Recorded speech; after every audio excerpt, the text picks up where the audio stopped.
अस्सलाम वालेकुम dear students. उम्मीद करते हैं आप सब खैर आफियत से होंगे। आज हम एक्सरसाइज 10.1 के 6 से आगे क्वेश्चंस करेंगे। ठीक है, पहले लेक्चर में हमने फर्स्ट 5 क्वेश्चंस किए थे, उसमें बेसिक भी देखा था कैसे सोल्व करते हैं, वो सारा वहाँ पे बताया हुआ है। तो इन क्वेश्चंस को हम जल्दी जल्दी सोल्व करने की कोशिश करेंगे, जितने क्वेश्चंस हो सके हम सोल्व करेंगे। सबसे पहले हम क्या करते हैं, जो भी हमारे पास क्वेश्चन आता है उसको हम इक्वेशन नंबर 1 कहते हैं। इक्वेशन नंबर 1 कहने के बाद ये जो डी वाला फंक्शन होता है इसको हम ज़ीरो के इक्वल कर देते हैं। +3d और +10 इज इक्वल टू ज़ीरो, और ये मेरे पास एसोसिएटेड इक्वेशन आ गई। इसको हम एसोसिएटेड इक्वेशन का नाम देते हैं। फिर हम इस इक्वेशन को सोल्व करके डी की वैल्यूज़ फाइंड करते हैं। तो इस इक्वेशन को कैसे सोल्व करेंगे? अगर तो स्केयर वाली, यानी कि अगर पावर 2 होती तो हम इसको क्वाड्रेटिक इक्वेशन कहते हैं, और इसको बाय फैक्टराइजेशन या बाय क्वाड्रेटिक फार्मूला या कंप्लीटिंग स्केयर से सोल्व कर लेते हैं। लेकिन यहाँ पे पावर 3 है तो हम इसको सिंथेटिक डिवीजन से सोल्व करेंगे, और सोल्व करने के लिए हमें कम से कम एक वैल्यू पता होनी चाहिए जिसको पुट करने से लेफ्ट हैंड साइड का आंसर राइट के इक्वल आ जाए। जब हम ज़ीरो पुट करेंगे, ये भी ज़ीरो, ये भी ज़ीरो, ये भी ज़ीरो, तो 10 जो है वो ज़ीरो के इक्वल नहीं होता, यानी कि ज़ीरो वो वैल्यू नहीं है। 1 देखेंगे, 1 -6 -5, -5 और +3, -5 और +3 तो हमारे पास आएगा -2 और 10, ये भी नहीं, यानी कि 1 वाली भी नहीं है। -1 पुट करके देखते हैं, -1 -6 -7 और -3, यानी कि अगर हम -1 पुट करेंगे लेफ्ट हैंड साइड का आंसर राइट हैंड साइड के इक्वल आ जाएगा। तो हम लिखेंगे -1, ये 1, -6, ये कोफिशिएंट 3 है, ये 10 है। ठीक है, ये चीज़ वैसे की वैसे 1 आ गई, 1 1 ज़ार 1, -1 आ गया, -7, 7 एक बार 7 प्लस का 7। ठीक है, और 7 3 10, और 10 एक बार 10 -10 आ गया, तो ये 10 -10 ज़ीरो। ठीक है, अब हम इसको कैसे लिखते हैं, ये -1 था तो d इज इक्वल टू -1 था, तो हम इसे लिखेंगे d, ये उधर जाकर प्लस होगा, +1 इक्वल टू ज़ीरो, और ये आ गया d² -7d + 10 equal to zero. ठीक है, ये यहाँ से d+1 इक्वल टू ज़ीरो, और एक वैल्यू आ गई d² -7d + 10 equal to zero. इनके हमारे पास पेयर बनते हैं, तो इनके पेयर बनाते हैं। d² -5d -2d, -5d -2d और +10 इक्वल टू ज़ीरो। ठीक है, यहाँ से d का मन आया d-5, यहाँ से -2 का मन आएगा d-5 इक्वल टू ज़ीरो, यहाँ से d-5 सेम है तो d-5 और d-2 इक्वल टू ज़ीरो, और यहाँ से हमारे पास d की वैल्यू आ गई d-5 इक्वल टू ज़ीरो और d-2 इक्वल टू ज़ीरो। यहाँ से d की वैल्यू आ गई 5, यहाँ से d की वैल्यू आ गई 2, और यहाँ से d की वैल्यू आ गई -1। ठीक है, जब हमने d की वैल्यूज़ फाइंड कर ली, अब हम इसका सोल्यूशन लिखेंगे, और सोल्यूशन कैसे लिखते हैं ये आपको बताया है। y इज़ इक्वल टू, ये जौन सी मर्जी पहली वैल्यू ले लें, हम इसको ले लेते हैं। तो 3 वैल्यूज़ हैं, 1 2 और 3, तो c1 + c2 और +c3 आएंगे। ठीक है, अब देखें, ये -1 है तो e की पावर -x, ये 5 है तो e की पावर 5x, ये 2 है तो e की पावर 2x, तो ये मेरे पास हमारा रिक्वायर्ड आंसर आ गया। नेक्स्ट क्वेश्चन देखते हैं। नेक्स्ट क्वेश्चन हमारे पास आया है, question number 7, d³ -27 multiply by y is equal to zero. तो हम इसे क्या करेंगे, हम यहाँ से इसको इक्वेशन नंबर 1 कहेंगे, और इक्वेशन नंबर 1 की एसोसिएटेड इक्वेशन आएगी d³ -27 is equal to zero. ठीक है, यहाँ से देखें ये d³ है और ये -3³ है। ठीक है, तो यहाँ पे हमारे पास a³ -b³ का फार्मूला लगेगा, तो वो फार्मूला हम यहाँ पे ओपन करते हैं, a³ -b³ का फार्मूला, तो d-3 आएगा, और a² +ab यानी कि 3d और +b² यानी कि 9 इक्वल टू ज़ीरो। इसको लहदा ज़ीरो के इक्वल रखेंगे, और इसको हम लहदा ज़ीरो के इक्वल रखेंगे, 2 + 3d और +9 इक्वल टू ज़ीरो। यहाँ से d की वैल्यू 3 आ जाएगी। अब हम इसको सोल्व करेंगे तो इसके फैक्टर्स नहीं बनते, तो हम इस पर क्वाड्रेटिक फार्मूला लगाएंगे, -b + -b का स्क्वायर 9 हो गया, -4ac, 9 4 बार 36, और डिवाइडेड बाय 2a। ठीक है, a की वैल्यू 1 है, तो -3 प्लस माइनस ये आ गया -27, और इसके ऊपर स्क्वायर रूट डिवाइडेड बाय 2, ये मेरे पास आएगा 9 3 बार 27 कह सकते हैं, और 9 का स्क्वायर रूट 3 आ जाएगा, यानी कि 3, और अंदर आ जाएगा -3, 9 3 बार 27 था ना, तो 9 का स्क्वायर रूट 3 आ गया, बाकी रहा -3, तो 3 और -1 के स्क्वायर रूट को हमने एयोटा लिख दिया, और डिवाइडेड बाय 2। ठीक है, तो यहाँ से हम 3 कॉमन भी ले सकते हैं, आप चाहे तो इसको ऐसे ही रखें। तो हमने इसको ऐसे ही रहने दिया, ठीक है। तो देखें तो क्वेश्चन में हमारे पास क्वेश्चन में डी की पावर 3 थी, यानी कि इसके 3 आंसर आएंगे। एक आंसर ये है, 2 आंसर ये आए हैं, ठीक है। अब इसका हम सोल्यूशन सेट कैसे लिखेंगे? तो y is equal to C1 C2 C3, क्योंकि 3 वैल्यूज़ हैं। अब ये 3 है तो e की पावर 3x आ जाएगा, और प्लस अब ये इमेजिनरी है, तो इमेजिनरी में हम क्या करते हैं कि एक के साथ हम साइन लगा देते हैं, एक के साथ कोस लगा देते हैं, ठीक है। अब देखें, ये -3/2 है और ये √3, यानी कि जो इमेजिनरी वाला पार्ट होता है वो बटे में आ जाता है, √3/2, ठीक है। इसका बटा अलग कर दिया। इसी तरह ये 3√3/2, और इसके साथ e की पावर में रियल पार्ट आता है -3/2x, ठीक है। तो ये मेरे पास आंसर आ गया। नेक्स्ट क्वेश्चन करते हैं।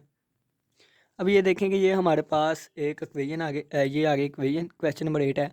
इसको सबसे पहले हम इक्वेशन नंबर 1 का नाम देंगे, बाद में इसकी हम एसोसिएटेड इक्वेशन बनाएंगे, यानी कि 4d की पावर 4 -4d क्यूब और -3d² और +4d और -1 = 0, ठीक है। अब अगर 2 पावर होती तो हम क्वाड्रेटिक फार्मूला यानी कि उसको सोल्व कर लेते। 3 पावर को या 4 पावर को या इससे बड़ी पावर को हम सिंथेटिक डिवीजन से करते हैं, तो वो तरीका अप्लाई करने के लिए हमें कम से कम एक वैल्यू का पता होना चाहिए। जब हम 0 पुट करेंगे ये सारी 0 नहीं हो सकता। 1 पुट करेंगे, 4 - 4 0, -3 यानी कि 1 पुट कर सकते हैं हम, ठीक है। Left hand side right hand side के इक्वल आ जाएगी, इस सारे का आंसर 0 बन जाएगा। तो ये आ गया 4 -4 -3 है, ये +4 है और ये -1 है। तो ये 4 का 4 वैसे ही 4 एक बार 4 -4 +4 0, एक 0 बार 0, -3 + 0 -3, 3 एक बार 3 -3 आ गया। ये 4 में से 3 निकाले 1, तो एक एक बार 1, तो ये -0 + 0 1, ठीक है।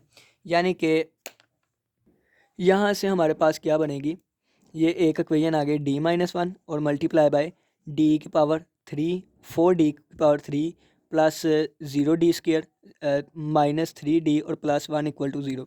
अब जब इसको इक्वल रखेंगे 0 के, तो यहाँ से वैल्यू आएगी d = 1, और एक इक्वेशन आ गई 4d³, यानी कि अब एक वाली ये आ गई। इस पर दोबारा सिंथेटिक डिवीजन यूज़ करेंगे। अब देखें, अगर मैं 0 रखूँगा तो लेफ्ट हैंड साइड यानी कि ये आ गई ना। अब इसको मैं सोल्व करूँगा ऐसे, तो 0 पे नहीं, लेफ्ट हैंड साइड राइट के इक्वल 1 देखते हैं। 1 1 + 1 2 2 -3 नहीं इक्वल। अब यहाँ पे मैं -1 रख के देखता हूँ, -1 और +4 फिर भी नहीं। 2 रख के देखता हूँ, और 2 रखने पे ये 8, 2 2 बार 4 4 2 बार 8 8, -3 2 बार 6 और +1 ये भी नहीं। -1 रख के देखता हूँ तो ये -1 और +4, और ये मेरे पास 4d³ है, ठीक है ना। 4d³ है। जब मैं -1 रखूँगा तो ये -4 हो जाएगा, और ये मेरे पास +3 और 1 +1 4 - 4 0, यानी कि -1 रखूँगा तो -1 रखा, ये 4 का 4 वैसे ही 4 एक बार 4 -4, ये -4 आ गया, ठीक है। और 4 एक बार 4 प्लस का 4 और -3 + 4 आंसर 1, और 1 1 ज़ार 1 -1 ये 0, ठीक है। यानी कि इस इक्वेशन को दोबारा हम नीचे लेके आएंगे, d+1 multiply by 4d² -4d और +1, ठीक है, और इक्वल टू 0। इसको लहदा हम 0 के इक्वल रखेंगे, तो यहाँ से इसकी वैल्यू आ जाएगी d = -1, और इसको हम अलहदा 0 के इक्वल रखेंगे। ये नज़र नहीं आ रहा, इसको लहदा 4d² -4d 4d² -4d +1। तो यहाँ पे हम सोल्व करते हैं, 4d² -4d और +1 = 0। यहाँ से पेयर देखें तो -2d और -2d आएंगे पेयर, +1 = 0। यहाँ से 2d कॉमन आया तो ये हमारे पास आएगा, 2d कॉमन आया तो 2d -1, और यहाँ -1 कॉमन आया तो 2d -1 = 0। ये भी दोनों सेम है, तो 2d -1 और ये भी 2d -1, तो यहाँ से d की 2 वैल्यूज़ आएंगी 1/2 और 1/2, ठीक है। अब इसका हम 2 वैल्यूज़ ये आ गई, और बाकी एक वैल्यू ये आई थी, एक ये, ठीक है। तो अब इसका सोल्यूशन कैसे लिखेंगे, तो सोल्यूशन लिखने के लिए y = C1 C2 C3 और C4, ठीक है। पहली वैल्यू हमारे पास आई 1 और फिर -1। 1 के लिए हम क्या लिखेंगे, e की पावर x, -1 के लिए e की पावर -x, ठीक है।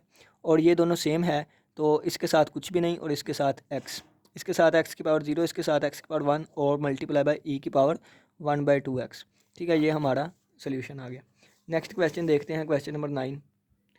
अब आपको प्रोसीजर तो पता चल गया क्वेश्चन कैसे सोल्व करने हैं। अब हम ज़्यादा से ज़्यादा डायरेक्ट करने की कोशिश करेंगे, ठीक है ना, टाइम की बचत करते हैं।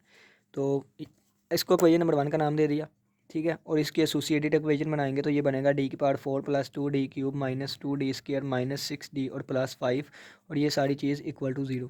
ठीक है, जब हम यहाँ पे +1 पुट करेंगे तो 1 + 2 3 हो गए, यानी ये दोनों कैंसिल हो गए। 1 और +5 माइनस, यानी कि 1 वाली चीज़ ठीक है। 1 ये आ गया, 1 2 -2 -6 और 5, ये 1 का 1 वैसे ही एक बार 1 2 1 3 हो गया। 3 एक बार 3, और 3 में से 2 निकाले 1 एक बार 1, और ये आ गया 6 में से 1 निकाला 5, और माइनस का 5 एक बार 5 -5, ये आ गया 0। यानी कि इस इक्वेशन को हमने तोड़ के 2 इक्वेशंस में लिख लिया। एक आ गया d-1 और मल्टीप्लाई बाय क्या आएगा, डी की पावर 3 + 3d² प्लस डी और -5 इक्वल टू 0। अब यहाँ से तो वैल्यू आ गई d = 1। अब इसको हम अलहदा इक्वल टू 0 का रखेंगे और इसको अलहदा हम सोल्व करते हैं। अब देखिए कौन सी वैल्यू पुट करें तो लेफ्ट हैंड साइड, यानी कि 0 = 0 आ जाए। तो यहाँ पे हमारे पास वैल्यू आएगी 1, ठीक है। तो 1, ये 1 का 1 वैसे ही देखें ना, 1 + 3 4 हो जाएगा, 4 + 1 5 5 -5, ठीक है। तो एक बार 1 3 1 4 4 एक बार 4 4 1 5 5 एक बार 5, तो ये -5 ये +5 0 हो गया। यानी कि इस इक्वेशन को हम कैसे लिखेंगे, d-1 multiply by d² plus 4d plus 5 equal to 0, ठीक है। तो ये इसको लहदा 0 के इक्वल रखा तो यहाँ से भी 1 वैल्यू आ गई, और ये d² plus 4d plus 5 equal to 0। अब 2 वैल्यू यहाँ से निकल के आएंगी। अगर हम देखें तो इसके हमारे पास जोड़े नहीं बनते, पेयर नहीं बनते, फैक्टर्स नहीं, फैक्टर वाला मेथड नहीं अप्लाई होगा। तो -b प्लस -b का स्क्वायर 4 बार 16 -4ac, 4 × 1 4 × 5 20, 4ac/2a, ठीक है। ये आएगा -4 प्लस माइनस स्क्वायर रूट के अंदर -4 आ जाएगा और डिवाइडेड बाय 2, और आपको पता है 4 का स्क्वायर 2 होता है, और साथ ही एटा आएगा, तो ये आएगा -4 + -2 एटा डिवाइडेड बाय 2। दोनों को बटा लहदा किया तो हमारे पास आएगा d = -2 + एटा। अब इसका सोल्यूशन लिखेंगे, 1 2 3 4 वैल्यूज़ हैं, c1 c2 c3 c4। अब ये देखें e की पावर, ये दोनों सेम है, तो यहाँ पे x की पावर 0, यहाँ x की पावर 1, और इन दोनों का e की पावर कितनी आएगी, x, और प्लस ये देखें इमेजिनरी वाला है तो एक के साथ साइन लगा देंगे, एक के साथ कोस लगा देंगे। ये 1 है तो x आएगा सिंपल, ये भी x आएगा, और e की पावर आ जाएगी -2x, ठीक है। ये हमारा सोल्यूशन आ गया। नेक्स्ट क्वेश्चन नंबर 10 देखते हैं। थोड़ी सी मिस्टेक हुई ना प्लस माइनस की, तो वो देख लीजिएगा, आपको तरीके का पता चल गया हमने इन क्वेश्चंस को कैसे सोल्व करना है। सबसे पहले हम इसको इक्वेशन नंबर 1 का नाम देंगे, फिर इसकी एसोसिएटेड इक्वेशन बनाएंगे, यानी कि इसको हम 0 के इक्वल रखेंगे, और जल्दी जल्दी आप वैल्यू फाइंड करें कि जिसको पुट करने से लेफ्ट हैंड साइड राइट के इक्वल आ जाए। तो वो वैल्यू हमारे पास -1 होगी, ये आएगी 1, ये हो जाएगा 1, ये हो जाएगा +5 6 हो गया, और ये मेरे पास आ गया 6 और 6 1 ही -1 होगी, ये 1, और ये मेरे पास हो गया +6 6 और +6 और 6 और 6 12, और ये -4 -8 -12, यानी कि -1 होगी, -1 1 -5 6 4 -8, ठीक है ना। सिंथेटिक डिवीजन की मदद से सोल्व करेंगे। ये एक का एक वैसे ही आया, एक बार 1 -1 -5 -1 -6 6 एक बार 6 +6 यानी 12 12 एक बार 12 -12, ये आ गया -8, और 8 एक बार 8 +8, तो ये आ गया 0। यानी कि इस इक्वेशन को हम लिखेंगे d+1 और multiply by d³ -6d plus 12d -8 = 0। इसको लहदा 0 के इक्वल रखा तो d = -1 आ गई। इसको मज़ीद सोल्व करेंगे, यानी कि इसको फिर दोबारा एक वैल्यू फाइंड करते हैं, तो 2, वो वैल्यू 2 होगी। ये आपने खुद फाइंड करनी है। अब वीडियो में समझा रहा हूँ, जल्दी जल्दी बता रहा हूँ कि ये वैल्यूज़ होंगी। आपने पहले 0 पुट करके देखना है, फिर 1, फिर -1, फिर 2, फिर -2, इसी तरह, ठीक है। तो 2 पुट करेंगे 8 आ जाएगा, 8 -12 8 -12 + 12, ये इसके साथ कैंसिल, और 8 -8 0, यानी कि 2 होगी वैल्यू। ये 1 का 1 वैसे ही आया, 2 एक बार 2, ये आ गया -4 4 2 बार 8 -8, ये आ गया 4 4 2 बार 8 -8 + 8 0, यानी कि इस इक्वेशन को हम लिखेंगे d-2 multiply by d² -4d + 4 = 0, ठीक है। यहाँ से d की वैल्यू आ गई 2, और यहाँ से d² -2d और +4 = 0, ठीक है। यहाँ से d कॉमन लिया तो d-2, और -2 कॉमन लिया d-2, यहाँ से 2 आंसर आ गए d-2 d-2, यहाँ से 2 वैल्यूज़ आ गई and D is equal to 2 और 2। इसका सोल्यूशन कैसे लिखेंगे, 1 2 3 4 वैल्यूज़ हैं, C1 C2 C3 और C4 और e की पावर माइनस एक्स और प्लस ये सारी वैल्यू सेम है, तो इसके साथ x की पावर 0 और इसके साथ x की पावर 1 और इसके साथ x की पावर 2 और e की पावर कितनी आएगी 2x। ठीक है, ये हमारा सोल्यूशन हो गया। नेक्स्ट क्वेश्चन करते हैं। नेक्स्ट क्वेश्चन हमारे पास आ गया है। सबसे पहले इसको इक्वेशन नंबर 1 का नाम दिया। इक्वेशन नंबर 1 का नाम देने के बाद हम इसकी एसोसिएटेड इक्वेशन बनाएंगे। तो ये मेरे पास एसोसिएटेड इक्वेशन बन गई, ठीक है ना।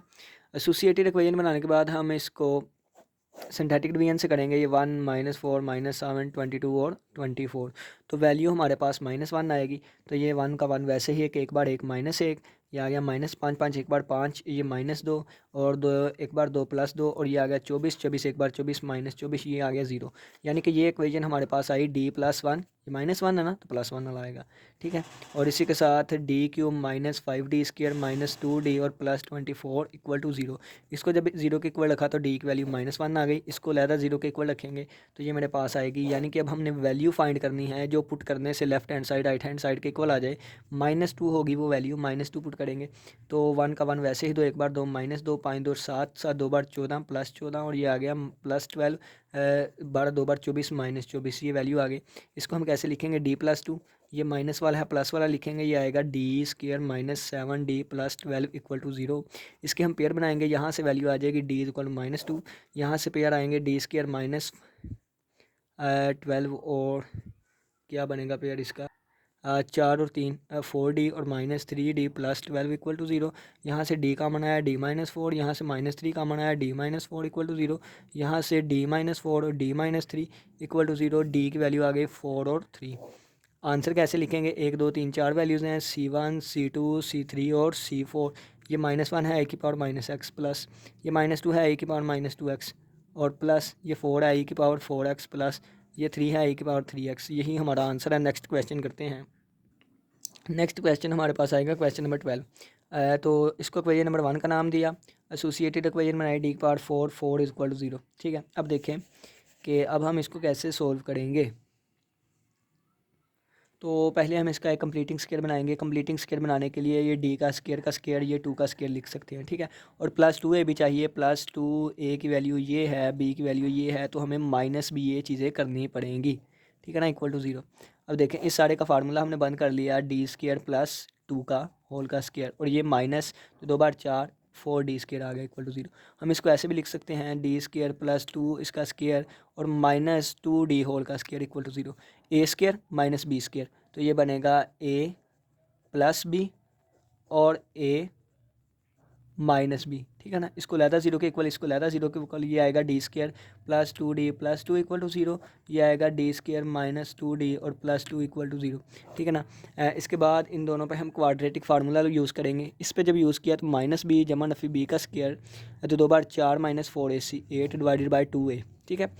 इस पे जब हम यूज़ करेंगे तो -2 ये प्लस हो जाएगा, प्लस माइनस b का स्केयर यानी कि 4 - 8 / 2। ये देखें -2 प्लस माइनस ये -4 आ जाएगा और -4 4 का स्क्वायर रूट 2 और स्क्वायर रूट -1 का आयोटा आ जाएगा और /2 ये आएगा 2 प्लस माइनस ये भी -4 यानी कि यही चीज़ बनेगी 2 आयोटा /2। तो ये मेरे पास आएगा -1/2, नहीं डिवाइड किया तो -1 इसका बटा लैदा और इसका बटा लैदा और ये आ गया 1 इसका बटा लैदा और इसका बटा लैदा किया तो प्लस माइनस आयोटा। अब देखें इसका सोल्यूशन हम लिखते हैं। इसका सोल्यूशन कैसे लिखेंगे, y = अब ये देखें एक दो वैल्यूज़ ये हैं, दो वैल्यूज़ ये हैं, तो C1 + C2 नहीं साइन एक्स कोस एक्स भी लिखना है ना, थोड़ा स्पेस करके लिखें, C1 C2 C3 और C4, ठीक है। अब किसी के साथ साइन लगा दें, किसी के साथ कोस है, तो इसके बाद इसके साथ 1 लिखा हुआ है तो इसका भी एंगल एक्स इसका भी एंगल एक्स और प्लस e की पावर में कितना आएगा, ये -1 है, ठीक है, तो -x प्लस। अब इसके साथ साइन लगा दें, इसके साथ कोस, तो हमारे पास इसके साथ 1 है इसलिए x आएगा, ठीक है। और यहाँ ब्रैकेट नहीं आएगी, यहाँ आएगी और e की पावर में एडियल पार्ट यानी कि x, ठीक है ना, 1x। तो ये हमारे पास इसका सोल्यूशन आ गया। उम्मीद करते हैं आज के लेक्चर की समझ आई होगी। 20 मिनट की वीडियो होने लगी है, तो बाकी जो 3 क्वेश्चन रहते हैं वो नेक्स्ट वीडियो में करेंगे। इसी के साथ इजाज़त दीजिए। अल्लाह हाफिज़, अल्लाह निगहबान।